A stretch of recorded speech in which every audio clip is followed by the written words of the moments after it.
Hello, and welcome to the Opera Glasses podcast, the official podcast of Opera Canada magazine. I'm Michael Jones, your host, and today we're talking to Charlotte Siegel, a soprano who's currently in Winnipeg singing the role of Musetta for Manitoba Opera's production of La Bohème.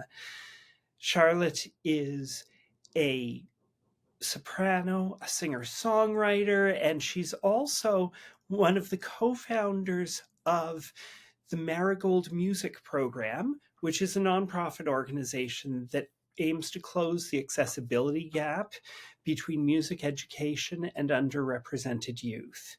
She is a graduate of the Canadian Opera Company's Ensemble Studio, and while there, among the roles she sang, she was Dora nominated for Ensemble as one of the three ladies in Die Zauberflöte. She also sang Musetta in their La Bohème, and most recently, Donna Elvira in last year's production of Don Giovanni. Welcome to Opera Glasses, Charlotte, and I'm so pleased you could join us today. Thank you so much for having me.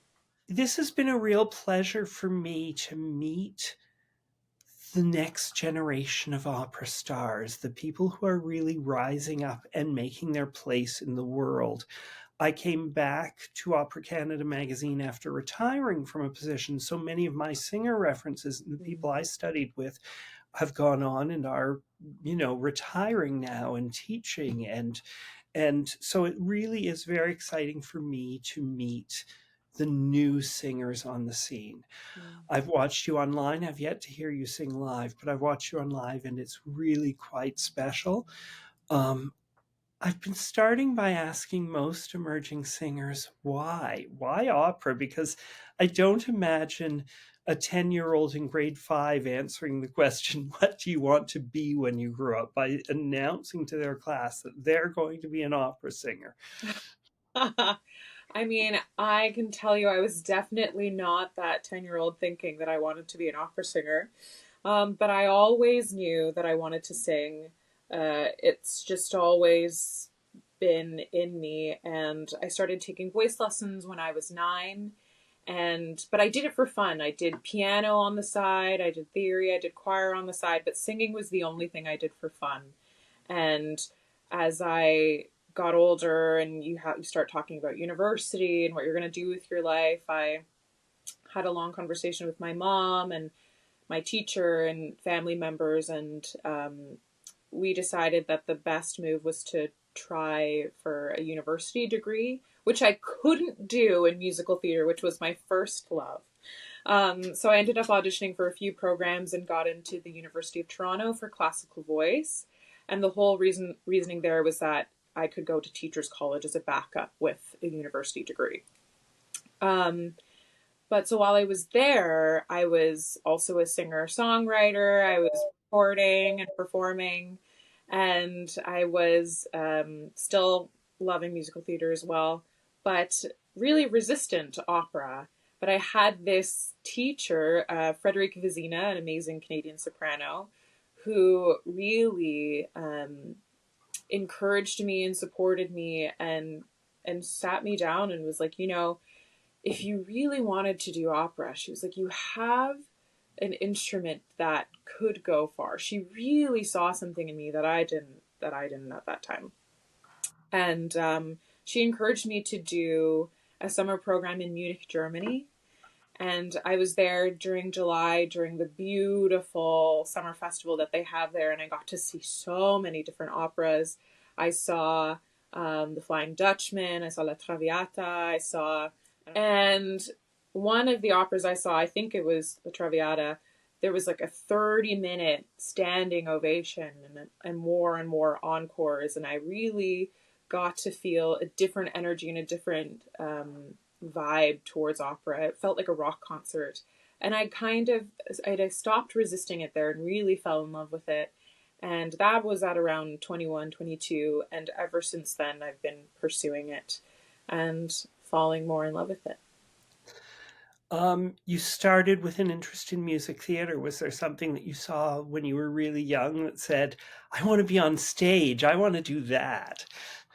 Yeah, when I was 5, I think it's one of the earliest musical events that I remember. I saw The Phantom of the Opera with my sister, my mom, and my cousin, and it was a dress rehearsal. And I remember just being so enamored, so fascinated with what was happening, you know, the chandelier and the high singing. And I remember during Act Two that I ran all the way up to the front to see more, and I made my mom buy the CD, and we listened to that music nonstop, and I was obsessed with Christine.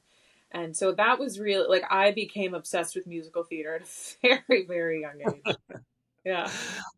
But then when you were studying at U of T, when you went to Munich, when was there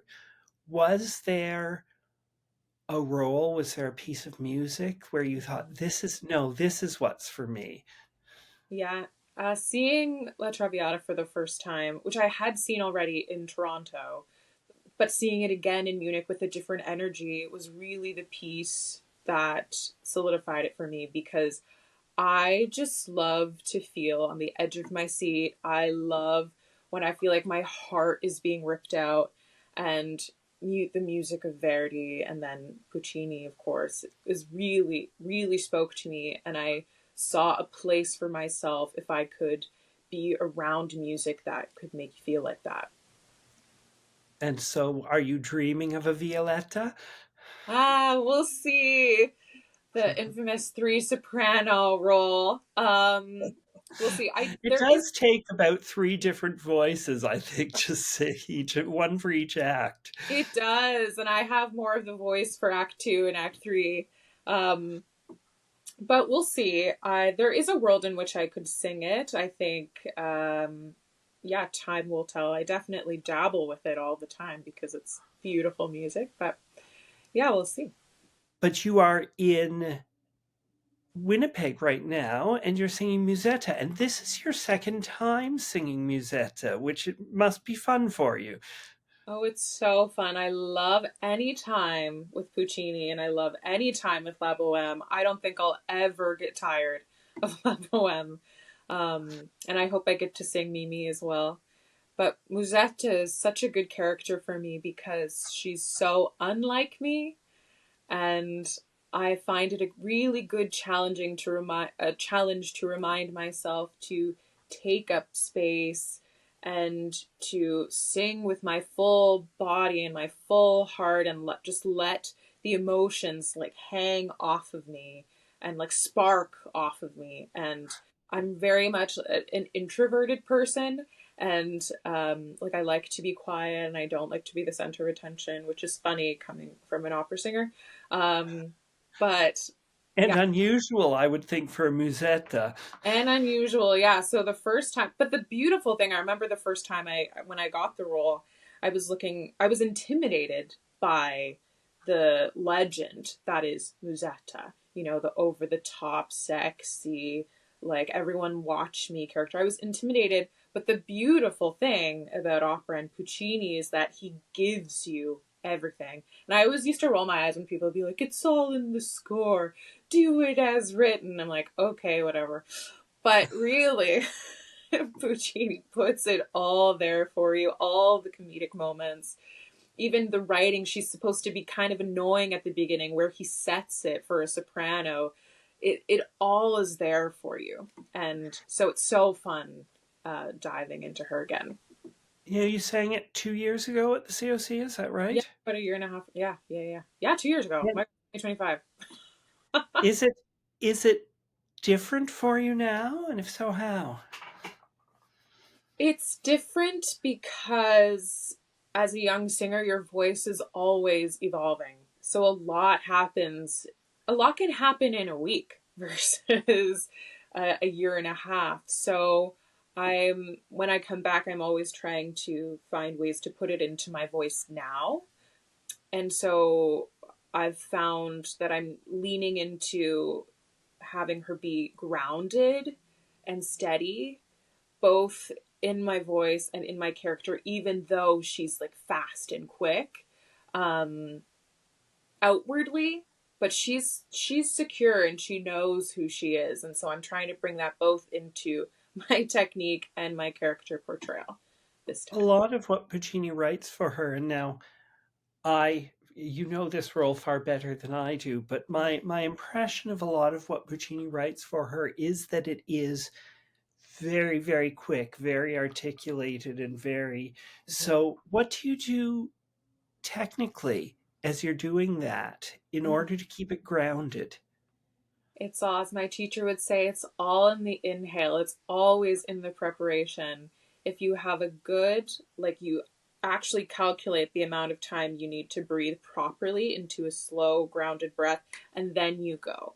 If you breathe with her character intentions too much, then you actually find that you're not allowing the breath to fully enter the body or to fully move all the parts of the body that need to be moved to have an operatic sound. So I found I really need to calculate in different moments when I need to start my breath, where I need, and then also you can have fun with it too. You're like, okay, well, maybe in this like 2 bar phrase, I don't want such a grounded sound. I'm going to have her be a little bit more shrill, but it's, you really have to pick and choose, or else, she sings so many B's in Act 2, like you can hurt yourself by the time you get to the end. So you really, even though it's a short part, it's a demanding part. So yeah, I'm really trying to lean into the preparation before the singing.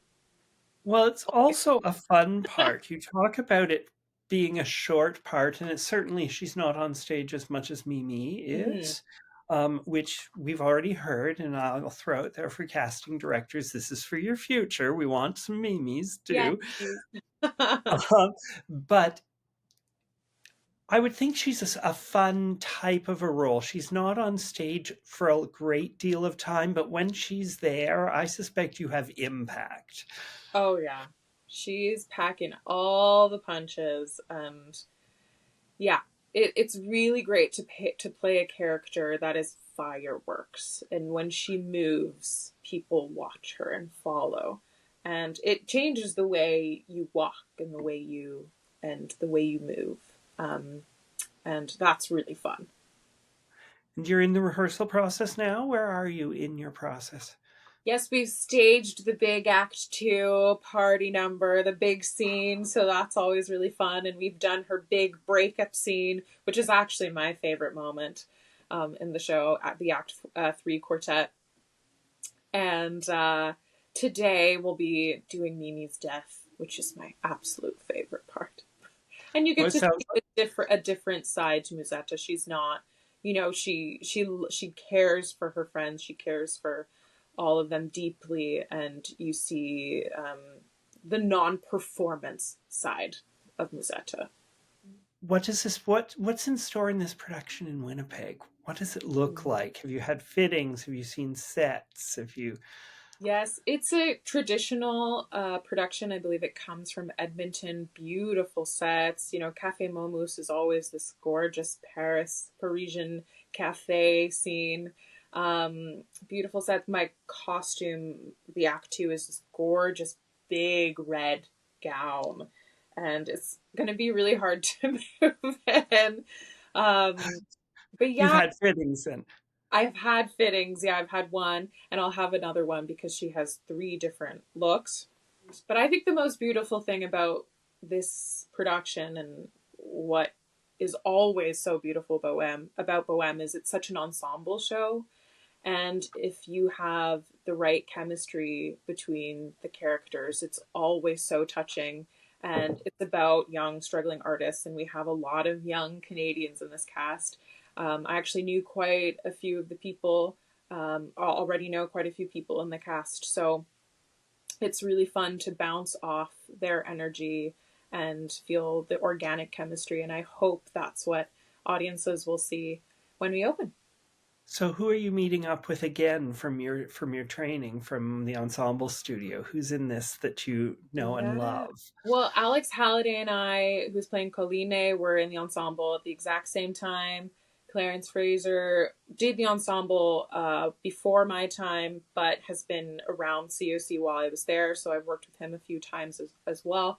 I've met Suzanne Taffo like in passing, so I kind of knew her. I did a Beethoven 9 with Zach a couple years ago, And I've worked with the director, Anna Theodosakis, a number of times. So that's already like quite a bunch. That's a lot. That's in fact most of your cast. Yeah, Everyone except your Marcello. So you didn't know your Marcello. Who is your Marcello? Hugo Laporte from Quebec City, beautiful, beautiful singer. And, Anna knows what she's doing. So there's going to be some awesome fireworks up on stage for that power duo. Well, it sounds like a really wonderful production. Are you enjoying your time in Winnipeg? I am. I've been to Winnipeg before and everyone kept saying, oh, Winterpeg, Winterpeg. But you know what? It's so sunny here that I think I prefer cold and sunny. I actually have energy to go out into the world.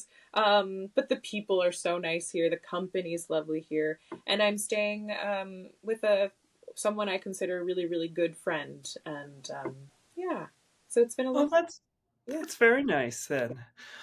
Before we go and talk about what's up in the future for you, I want to talk about your training. I'm going to go back to your training in childhood. You said you took piano, you sang in choirs, where were you doing this? Were you in Toronto? Yeah, born and raised in Toronto. I was lucky enough to attend the Regent Park School of Music, which is now called the Community Music Schools of Toronto because they have a few locations now. They've expanded. They're an organization that offers subsidized music lessons for youth. So it's based on parental income. So you have people paying as little as $1 for a lesson. And so I was raised by a single mom. We didn't have a lot of money growing up, but she really wanted to make sure that my sister and I had opportunities and everything. We did swimming, we did piano, we did voice, we did skiing. Like she had us in everything. She found a way to have us in everything. And so I was lucky enough to do piano, choir, theory, and then later voice at the Regent Park School of Music. And I was there until I was 18. I studied with Zorana Sadiq, who is still an incredible soprano, does a lot of her own writing and stuff in Toronto. And music education and access to it still is a very, very important thing to me to this day. Is that where the genesis came from for the Marigold Music Program? Absolutely, because I know in my bones that I would not be sitting here talking to you if I didn't have access to these kinds of programming when I was younger. And also, I had people in my life that recognized my talent and really pushed and fostered it. And so, with a few of my colleagues during the pandemic, um, a lot of people were finally talking about lots of different social injustices happening in the world or waking up to it. We had known about them, of course, and felt different versions of it at the university.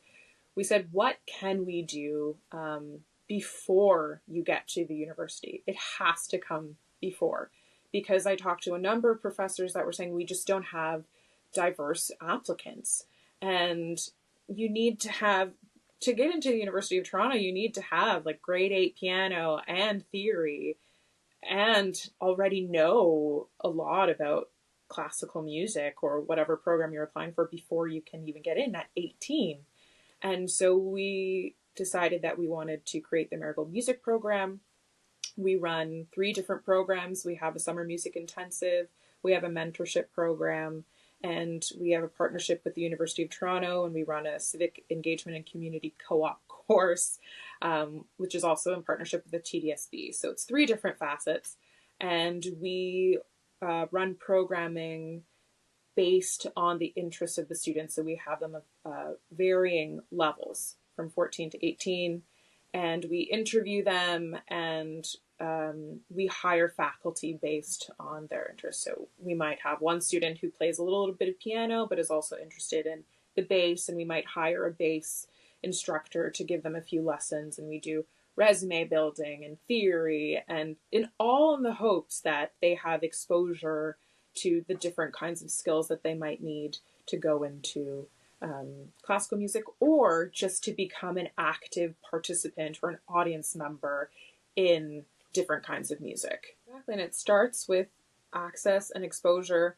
And just an example, we got to bring a group of the Marigolds to see Carmen while I was still at the COC, and they got to talk to the general director and do a backstage tour, and they loved Carmen and they were reacting so enthusiastically. And a number of them were like, I want to be up on that stage. I want to do it. And it's as simple as that. Being able to have access to these incredible arts performances and education that is available. Yeah, and it's really inspiring to see the students go through. And some of them go into music, and some of them just continue to love classical music or jazz as they're exposed to new things. And it's really exciting. That is wonderful. So that is the Marigold Music Project, is that right?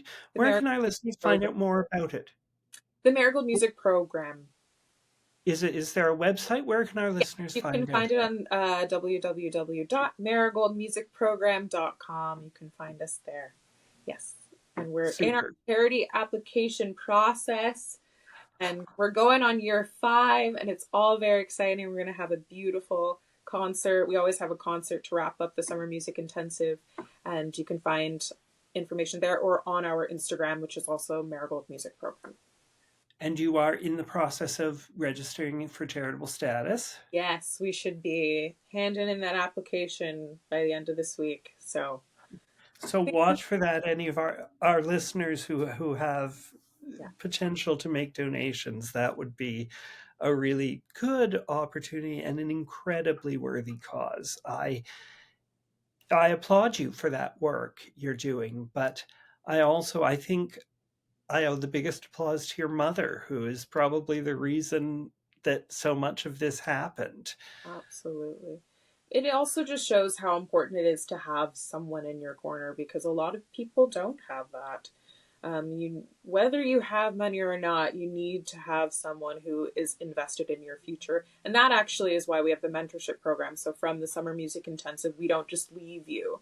We keep you year round, and we meet with you once a week, or other industry professionals. And usually it's my friends who are interested in volunteering their time, who meet with the kids one-on-one. And then we do monthly events in the city to bring them to different concerts and stuff. That's great. Yeah. That's really, really But yeah, great. shout out to my mom, always. Well, no, absolutely. And for a single mother to make sure that you had those opportunities, to make sure your sister had those opportunities, it's incredible. And so huge bravos to her for helping you become the person that you are now, Charlotte. Mm-hmm. So you're in Winnipeg. Your show there runs, La Bohème in Winnipeg runs April 5th, 9th, and 11th. Tickets and information at mbopera.ca. What's next for you after that? Ooh, I'll be making my Vancouver Symphony debut. I'm so excited for that. This will be my first time singing in Vancouver. And I'll be doing a Beethoven 9. And then I'll be spending the summer in San Francisco at the Marigold Opera program. And that's pretty much right after Vancouver. And I love San Francisco. I've only been one time before, so You've done Marilla before? No, I've never done Marigold. I just went to visit a friend in San Francisco many years ago. And but Marigold Opera program is a dream program of mine. I've auditioned before, but this year I got in, and so I'm excited to spend this summer exploring Donizetti for the first time. Mm-hmm. Have you seen Donizetti? I actually, years ago at San Francisco Opera, I managed to hear Renee Fleming sing Anna Bolena. No way. I'm so jealous. So what are you singing? I'll be singing some Anna Bolena. So how wonderful. Yeah, that's funny. Yeah, and it will be my first time doing, I did Donizetti when I was younger, but like more the Ina roles. And so, the Three Queens, that's no joke. So I'm very excited. We're doing the Act 1 finale, and then we have like an American song recital, and I'm very excited for all the coachings that I'll be able to get there. Yeah. And anything else in the future that you're allowed to talk about? Not too much. I have a Brahms coming up, but I'll leave it there. Okay. That's totally fine.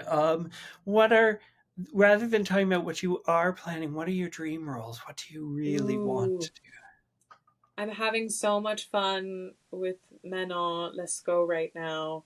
I started working on her final aria, Sole perduta abbandonata, last summer, and it just feels like it fits like a glove. So I'm having a lot of fun doing that. But if you can't guess, I'm a Puccini Verdi girl. It's in my soul. So I'm like, just give me them all. I'd love to do Tosca. I covered that at the COC. I'd love a chance to sing her. I love Othello, Desdemona, the Verdi, the Donizetti queens. There's so much. Even like Marguerite, Faust. Um, there's so much, but I really hope that my career is mostly Puccini Verdi with You're an some Italian opera with some girl. Donizetti. Yeah, I spent a month. I just recently spent a month in Florence taking an Italian course because that's my voice type loves the like dramatic Italian rep, romantic rep, and I'm happy about that because that's also what I love. So we'll see. I think that sounds very exciting. So, maybe that Violetta is in there too for and your 30-minute ovation in Munich, right? Yes. Let's see. I think it's just about the work though. Let's find you the roles Yes. that Perfect. that you that sit well and that feel just the nicest in your voice. Yeah. So Yeah. I wish you all the luck for that. I'm conscious of your time. You're in rehearsals. So I want to move quickly and do just a little speed round so we can learn more about you. You started as a singer-songwriter. What non-classical music are you listening to right now? Ooh. Right now, the new Lady Gaga album is on repeat. Still trying to decide if I like it or not, but I'm usually such a big Lady Gaga fan. But you got to give it a couple listens. But it's been on repeat. So you're still working on the Gaga. Music theater roles that you loved, that you grew up wanting to sing. Christine Daae, you spoke about. Yes, all the roles in Rent. I was absolutely obsessed with Rent. We watched it without our parents knowing in my friend's basement because it's like rated R, and I wanted to sing Maureen and Mimi and Joanne. Um, And for those of our listeners that don't know, Maureen is modeled after Musetta, so mhm. it feels very appropriate this week. It does. Both Alphaba and Glinda. I loved Ragtime. I loved Les Mis. I used to do my chores to that soundtrack, and I'd be singing like sweeping, going look down, don't look them in the eye. Yeah, I'm so obsessed with Les Mis. What else? I love Jason Robert Brown, The Last 5 Years, Bridges of Madison County. I used to listen to Avenue Q all the time. Anyway, yeah. Well, Bridges of Madison County has spectacular music for legit soprano too. Like Right? Yes. it's just stunning. So Yeah. there is a world where you can still sing those roles. Yeah. I hope so. I really hope there's some musical theater in my future. I really. That would be a really lovely change from the Yeah. Desdemonas and the Yeah. Leonoras. Yeah. Just some other quick things. Your guilty pleasure food. Mm. Well, I'm always sweet over savory, and I would always choose dessert over dinner. So my guilty pleasure is cookies, and I'm a big baker. I love to bake. That's one of my favorite pastimes. So yeah. Do you get to bake in your where you're staying in Winnipeg? Yeah, I just bought some ingredients yesterday, so if the cast is nice, maybe I'll bake them. No, I'm kidding. They're lovely. Well, all of the cast members who listen to this are now going to be wondering if the cookies don't arrive, I think. That that really is the time that we have today. First of all, I'll thank all of our listeners for joining us again for this episode. I want to thank Charlotte for being with us. It was such a treat to meet with you, to learn more about you. Where can our listeners go if they want to hear you online? They can go to my Instagram. I believe if you Google me, there's a whole bunch of stuff on YouTube, whether I like it or not. Some old stuff. I believe there's stuff on YouTube that I can't get rid of. But you can find most of what's coming up on my Instagram, Charlotte and Siegel, which will also lead you to my website. Yeah. Super. Thank you so much for being with us today, Charlotte, and toi toi toi for la bohème. Thank you so much.